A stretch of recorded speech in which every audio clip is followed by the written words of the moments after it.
The call came on a Wednesday afternoon, just as I was finishing a difficult report for the board. My phone, usually silent in my office, buzzed insistently on the polished oak desk. It was Mark. Mark, who hadn't called me directly in 6 months, not since he'd moved out under the guise of needing space. There was a lightness in his voice I hadn't heard in years, but it felt brittle, forced. He skipped the pleasantries, getting straight to it with the kind of casual cruelty only someone who knew you intimately could wield. "So?" he began, dragging the word out.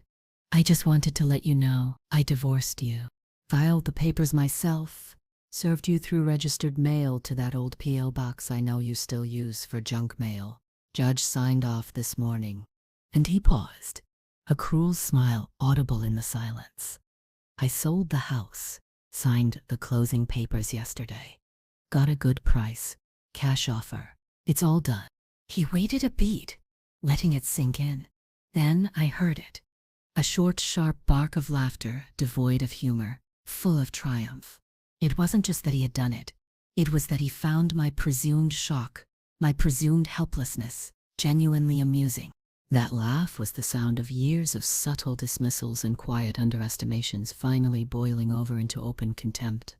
The house, our house, the one we'd built together, where I'd planted the garden he'd never weeded, where I'd fixed the leaky faucet he'd ignored for months, gone, our life, legally severed without a word, without a moment of shared conversation about the end. My mind felt strangely clear in that instant, a cold, hard clarity settling over the initial jolt.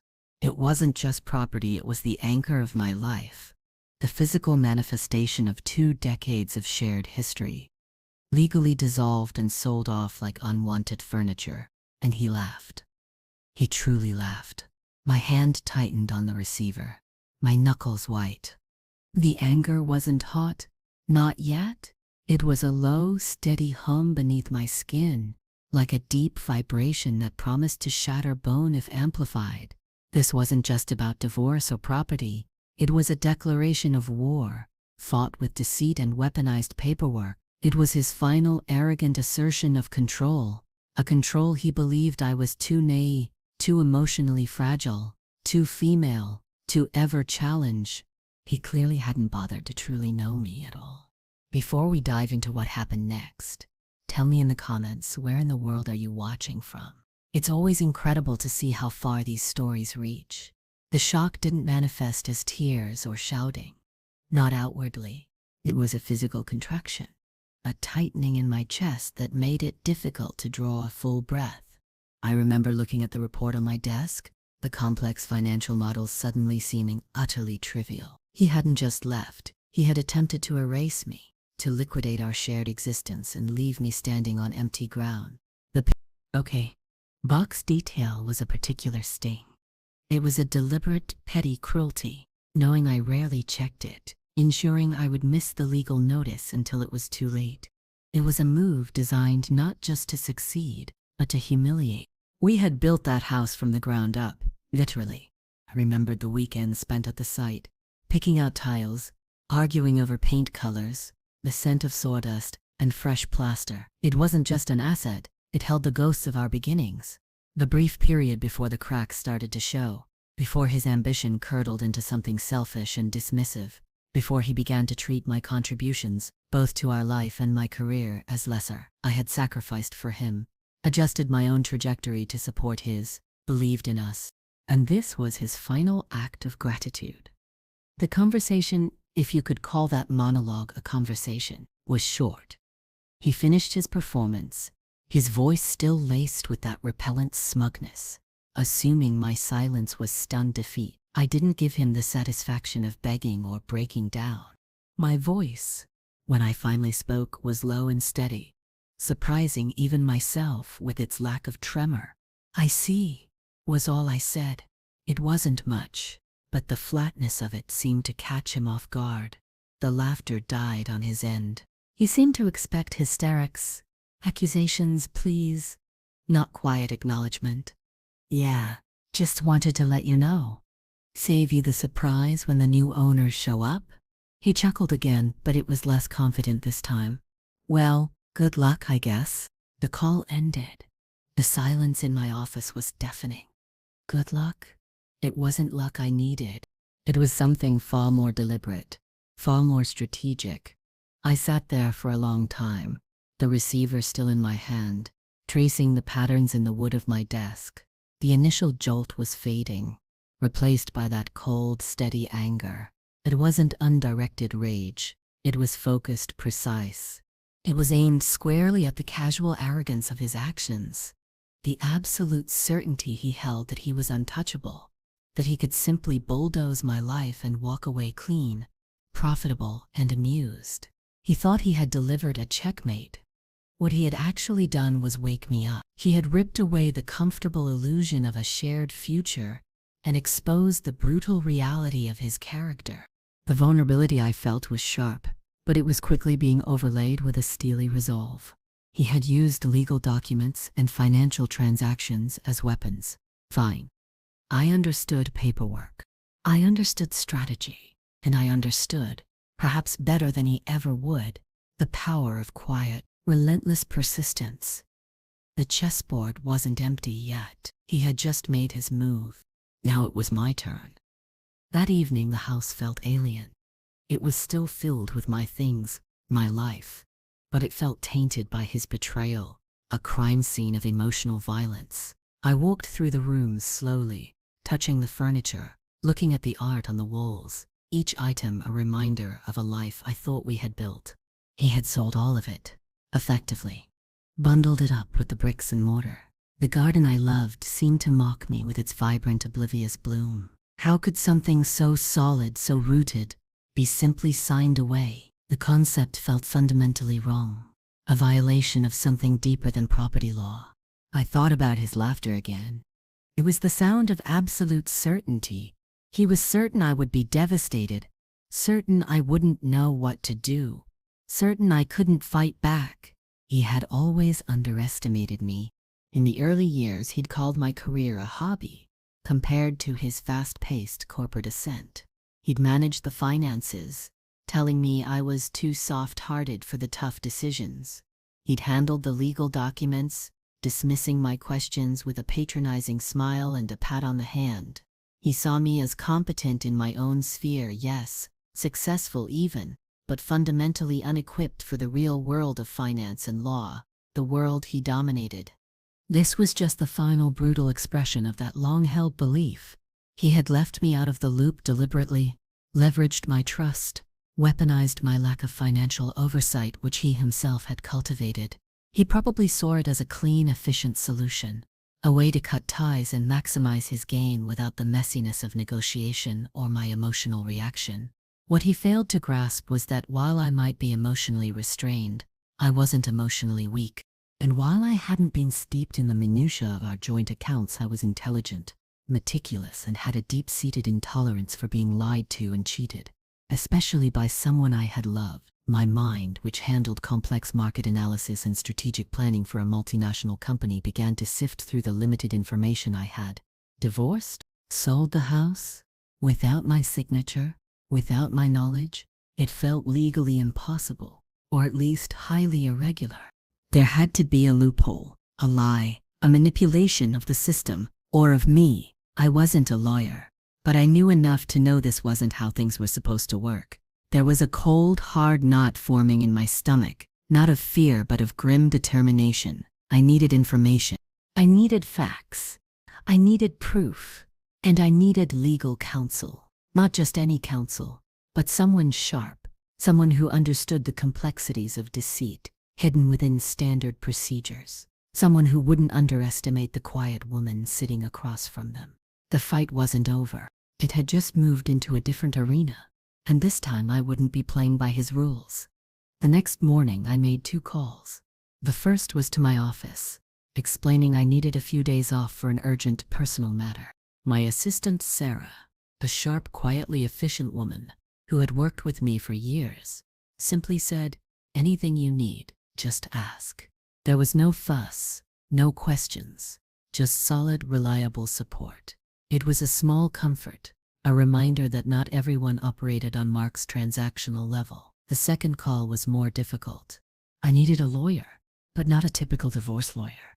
I needed someone who specialized in complex asset division, possibly with experience in cases involving financial deception or hidden assets. My search led me to a name I'd seen in business journals, known for handling high net worth cases with discretion and a formidable intellect. Evelyn Reed. Her reputation was one of quiet competence, a lawyer who built her cases not on aggression, but on irrefutable evidence and meticulous legal strategy. Getting an appointment wasn't easy, but Sarah's persistence and a carefully worded summary of the situation got me in the door that afternoon. Evelyn Reed's office was understated. Elegant, filled with books, not flashy art. She was a woman in her late 50s, with sharp, intelligent eyes and a calm, steady presence. I sat across from her, feeling vulnerable but determined, and recounted Mark's call, his claims, his laughter.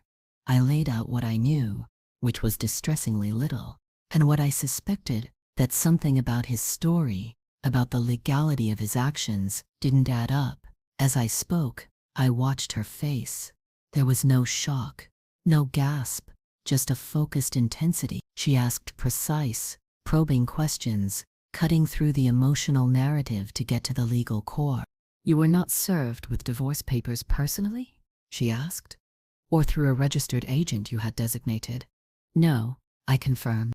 "Just that old P.O. box he knew I rarely checked." She made a note. "The house was in both your names?" "Yes, jointly owned." "Was there a prenuptial agreement?" "No." "Did you sign any documents related to the divorce or the sale of the house in the last 6 months?" "None," I stated unequivocally. "Nothing at all." She leaned back slightly, her expression unreadable.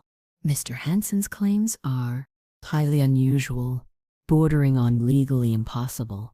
If everything you say is accurate." The word impossible landed like a stone in water, sending ripples of a fragile hope through my fear. Divorce requires proper service, selling jointly owned property without the consent or signature of both parties, unless there are very specific, unusual legal circumstances, is not possible. She paused. His confidence, and particularly the detail about the P.O. box, suggests he either committed fraud or he believes he found a way around the law. Either way, it's a serious matter. She outlined the steps we needed to take: verify the divorce filing, obtain copies of any alleged court orders, investigate the property sale records. It was about gathering the evidence, brick by painstaking brick, to build a counter-argument, a legal fortress against his deceit. The path ahead was complex, potentially expensive, and emotionally draining. But sitting there, listening to her calm, strategic voice, looking into her steady eyes, I felt a flicker of something other than fear or anger, the quiet strength that comes from finding an ally who understands the terrain, who sees the injustice, not just as a personal blow, but as a legal wrong that can and must be righted. He thought he'd won. He was about to discover he had only just started the real battle. Monday morning marked the beginning of the counter-offensive, though it felt less like a charge and more like a quiet, methodical infiltration. Evelyn Reed's team moved quickly and discreetly. They pulled the divorce filing Mark had mentioned. What they found was telling. He had filed for divorce, citing irreconcilable differences. He had claimed he had served me via registered mail to the P.O. box. The court, receiving what appeared to be proof of service, likely a forged signature or a manipulation of the mail system, a detail we would investigate later, had processed the divorce decree in absentia, meaning I hadn't appeared or responded, because I hadn't received proper notice. It was a shocking abuse of process, a calculated move to obtain a default judgment, but it wasn't legally sound. A divorce obtained through fraudulent service could be challenged, potentially vacated. The house sale, however, was a different and potentially more complex issue. Jointly owned property, marital property, could not typically be sold by one spouse without the other's consent or a court order specifically dividing the asset. How had he done it? Evelyn's team delved into the property records. The sale had indeed gone through, quickly, for cash, just as he'd claimed. The documentation showed both our names as sellers, and crucially, 2 signatures. One was Mark's, the other was a forgery, a clear, undeniable forgery of my signature on the deed. This wasn't just manipulation, this was outright criminal fraud. Selling the house, our home, using a forged signature was a level of callousness that took my breath away, even knowing him. It wasn't just about the money, it was about the violation, the feeling of my identity, my legal existence, being mimicked and misused for his gain. It was a profound betrayal, not just of our marriage vows, but of basic human decency and the law itself. This discovery solidified everything. This wasn't just a messy divorce. It was a case of deliberate, malicious fraud, intended to strip me of my assets and leave me legally isolated. The initial shock began to morph into a cold, hard resolve. He hadn't just underestimated my ability to fight. He had underestimated my capacity for controlled fury, my willingness to pursue justice with relentless precision. Evelyn explained our options. We could file a motion to vacate the divorce decree based on fraudulent service. We could pursue legal action against Mark and potentially the buyers, though the buyers were likely innocent parties, unless proven otherwise.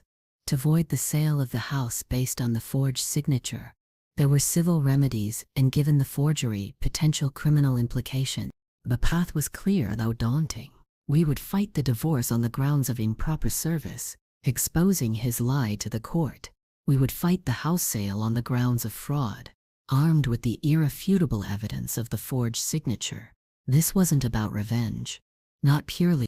It was about rectifying a grave injustice, about reclaiming what was illegally taken, about holding him accountable for his deceit. The casual cruelty of his laughter echoed in my memory. He had treated my life, our shared history, as a transaction, something to be disposed of for profit and convenience. He was about to learn that some transactions have consequences he hadn't factored into his calculation. The legal process began, a slow-moving machine grinding towards its target. Evelyn filed the motion to vacate the divorce decree, presenting the evidence of the fraudulent service to the P.O. box. She also initiated proceedings regarding the house sale, attaching the findings of the forged signature. Mark's reaction, filtered through his lawyer, was predictable. Initial bluster, denial, and an attempt to portray me as an emotional, unstable woman making baseless accusations. He maintained that I had been properly served, that I had been aware of the divorce, that any issues with the house sale documentation were merely technicalities I was exaggerating. His arrogance was still fully intact. He seemed genuinely surprised that I was fighting back, and fighting with such precise, legal force. His underestimation of me remained his greatest vulnerability. He had seen my quiet nature, my emotional restraint, not as strength, but as weakness, as apathy. He couldn't comprehend that the absence of outward drama masked a focused, unwavering determination. During the initial hearings and depositions, I maintained my composure. Evelyn advised me to be calm, factual, and let the evidence speak for itself. Mark, on the other hand, reportedly displayed impatience, frustration, and a thinly veiled contempt when discussing the case. He was used to being in control, to dictating the terms. My quiet resistance, backed by Evelyn's legal expertise, was chipping away at that control. We presented the certified mail tracking that showed the P.O. box delivery, arguing it did not constitute proper personal service or service to a designated agent. We presented the expert analysis, confirming the forgery on the house deed. The facts were stark, undeniable. His defense relied on trying to muddy the waters, questioning my credibility, suggesting I was motivated by bitterness rather than legitimate legal grievances. It was a common tactic, attempting to turn the victim into the aggressor, to dismiss the fraud as an emotional outburst. But Evelyn wouldn't let him. She kept the focus relentlessly on the evidence. The paper trail, the legal definitions of service and fraud. She was a master of using sparse, devastating questions in depositions that exposed the inconsistencies in his story. The moments where his carefully constructed lies began to fray. The tension in the courtroom, though quiet, was palpable. It wasn't loud shouting or dramatic accusations. It was the tension of carefully constructed arguments, of legal maneuvering, of waiting for the weight of evidence to settle. He had thought the law was a tool for his convenience, something to be bent and broken for his gain. He was learning that the law, when applied correctly and pursued relentlessly, could also be a cage. The walls were closing in, slowly but surely.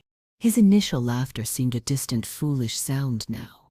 The quiet satisfaction of watching his confidence begin to waver was a powerful antidote to the pain he had inflicted. The tables were turning, not with a crash but with the quiet click of legal documents being filed, of facts being presented, of the truth inexorably rising to the surface. As the legal battle progressed, the pressure on Mark intensified. The motion to vacate the divorce decree gained traction. The judge was clearly troubled by the evidence of improper service.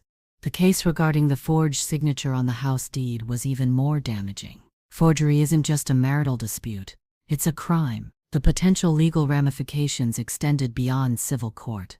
Faced with the undeniable evidence and the potential for serious consequences, Mark's lawyer began to signal a willingness to discuss a settlement. But their initial offers were insulting, a continuation of his attempt to minimize his wrongdoing and my claim. He offered a fraction of the house's value contingent on me dropping the fraud allegations and agreeing to the original fraudulently obtained divorce terms. It was another move born of his ingrained underestimation, believing I would be eager to settle for anything to make it go away. He still didn't understand that this wasn't just about the money. It was about justice, about holding him accountable. My response, guided by Evelyn, was a firm rejection.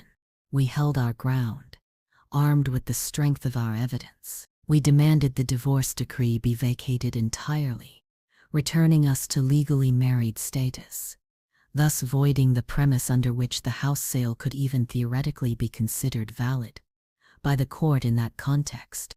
We demanded a significant financial settlement that reflected not just my rightful share of the marital assets, including the full value of the house and half of the proceeds from the fraudulent sale, but also compensation for the legal costs and the distress caused by his actions. We weren't just asking for what was fair, we were demanding restitution and accountability. The negotiation process was tough, conducted through lawyers, but the power dynamic had shifted. He was no longer the one dictating terms from a position of assumed victory. He was reacting, squirming under the weight of the evidence we had systematically compiled. I saw parallels between this legal battle and the corporate negotiations I handled in my job. It was about leverage, strategy, and knowing the value of your position. He had miscalculated my position entirely. He thought he was negotiating from strength. He was negotiating from a position of legal vulnerability. There were moments of subtle victory that were deeply satisfying. Hearing that he had exploded in frustration after one of Evelyn's particularly pointed depositions demanding to know how I could be so cold and calculating. He saw my composure not as resilience but as a deliberate tactic against him. In a way, it was. My emotional restraint wasn't about suppressing my feelings. It was about channeling them into a focused, strategic pursuit of justice. The anger, the hurt, the sense of violation, they fueled my resolve. But they didn't cloud my judgment. He wanted an emotional reaction to distract from his fraud. I gave him legal facts. He wanted me to crumble. I built a case. His underestimation had been my shield, allowing him to expose his hand fully. Now, it was his undoing. The settlement conference was scheduled for a rainy Tuesday. The air in the conference room was thick with unspoken tension. Mark was there with his lawyer Evelyn and I on the other side. It was the first time I had seen him in person since that phone call. He looked different, older, more strained, the easy arrogance replaced by a brittle defensiveness. He avoided my gaze. Evelyn did most of the talking for our side, her voice calm and authoritative, laying out our terms, referencing the evidence, the fraudulent service, the undeniable forgery. She presented the potential legal and financial consequences for him if the case went to trial. His lawyer countered, attempting to find weaknesses, but Evelyn had anticipated every argument, every deflection. She dismantled their points with quiet precision, using legal precedents and documented facts like surgical instruments. It was a masterclass in controlled advocacy. Mark interjected, at one point, his voice sharp with frustration, trying to appeal directly to me, saying something about making things difficult and dragging this out. His lawyer quickly cut him off. He still didn't understand that his emotional appeals held no weight against the legal reality he had created. I remained silent, observing him. The man who had laughed down the phone at me, who had tried to erase my legal existence, sat across the table, visibly uncomfortable, trapped by his own actions. The power had completely shifted. He was no longer the predator. He was the cornered prey squirming under the spotlight of his deceit. The quiet satisfaction I felt was immense, a deep, steady current beneath my calm exterior. It wasn't triumphant, gloating, but the earned pride of someone who had refused to be a victim, who had systematically dismantled the injustice inflicted upon her. The turning point came when Evelyn presented the findings from a forensic accountant we had hired. We hadn't just focused on the house, we had quietly investigated his finances since he left, suspecting other hidden assets or transfers. The accountant uncovered several large sums moved into offshore accounts just weeks before he filed for divorce, funds he had failed to disclose. This was more than just marital asset concealment. It bordered on financial crime. The revelation landed like a bombshell in the room. His lawyer's face paled. Mark's carefully constructed composure finally cracked. He looked genuinely shocked that we had dug so deep, that we had uncovered yet another layer of his deception. It was the moment he realized the full extent of his exposure. He hadn't just sold the house, he had opened a Pandora's box of his own making. His lawyer called for a private caucus. They were gone for a long time. When they returned, the tone had shifted dramatically. The bluster was gone, replaced by a grudging capitulation. They accepted our terms, almost entirely. The divorce decree would be vacated. The house sale would be unwound legally, with the buyers compensated from Mark's funds, a consequence of him selling fraudulently.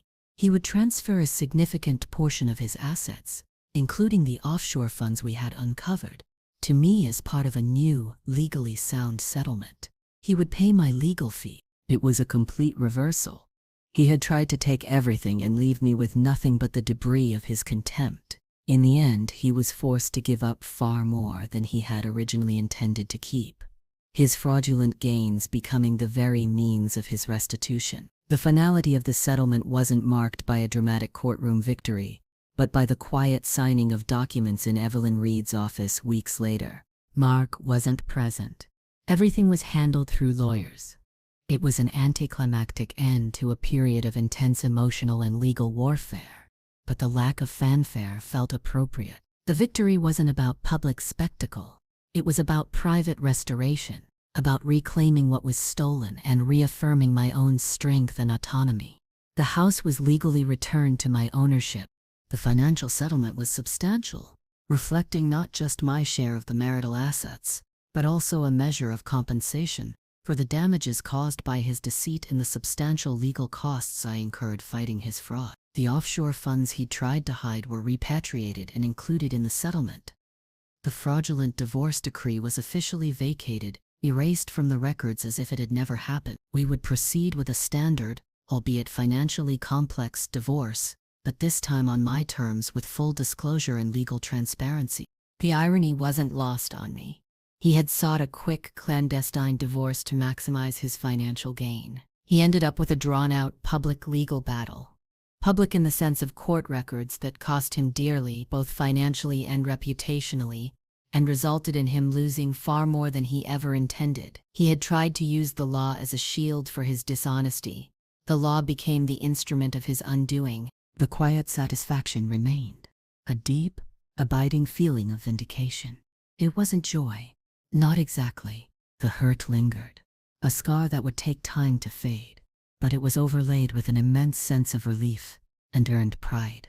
I had faced a profound betrayal, a deliberate attempt to dismantle my life through deceit and arrogance, and I had not only survived, but fought back effectively. I had refused to be intimidated, refused to be a victim. I had leveraged my own quiet strengths, my intelligence, my meticulousness, my emotional restraint, and my absolute intolerance for dishonesty, to navigate a complex legal landscape and hold someone powerful accountable for their action. Evelyn Reed had been an invaluable ally, her quiet competence and strategic brilliance mirroring the approach I instinctively took. She had seen past the emotional layers of my story to the legal core of the injustice, and together we had built an irrefutable case. There was no grand confrontation, no final dramatic scene with Mark where I delivered a devastating line. That wasn't the style of this victory. It was quieter, more internal. The real moment of triumph was internal. The feeling of standing firm, of not breaking, of systematically dismantling his lies with irrefutable truth. He had laughed. He had underestimated. He had believed I was incapable of understanding, incapable of fighting back, incapable of winning. He was wrong. And that in the quiet aftermath was everything. The path ahead was rebuilding. Not just my finances, but my life on solid ground, built not on shared illusions, but on my own strength and resilience. The house, now truly mine again, felt different. It was no longer a symbol of a broken past, but a foundation for a future built on my own terms.